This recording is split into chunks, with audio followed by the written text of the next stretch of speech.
10th 11th 12th public exam வந்து start ஆக போகுது. இன்னும் ஒரு மாதம் தான் இருக்குன்னு நினைக்கிறேன்.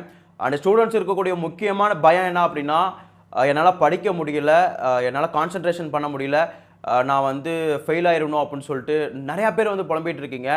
அண்டு ஒரே ஒரு பாயிண்ட்டை மட்டும் மைண்டில் வச்சுக்கோங்க. இந்த விஷயம் என்னால் பண்ண முடியும், நான் வந்து கண்டிப்பாக ஸ்கோர் பண்ணுவேன், நான் கண்டிப்பாக வந்து நல்ல ரிசல்ட்டை வந்து எடுப்பேன் அப்படின்னு சொல்லிட்டு நீங்கள் மைண்டில் நல்லா ஸ்ட்ராங்காக இருந்தீங்க அப்படின்னா, நீங்கள் கண்டிப்பாக வந்து நீங்கள் நினச்ச மாதிரியே வந்து நீங்கள் வந்து ரிசல்ட்டை வந்து எதிர்பார்க்க முடியும். நீங்கள் நினச்ச மாதிரியே நீங்கள் வந்து சூப்பராக வந்து ரைட் பண்ணுவீங்க.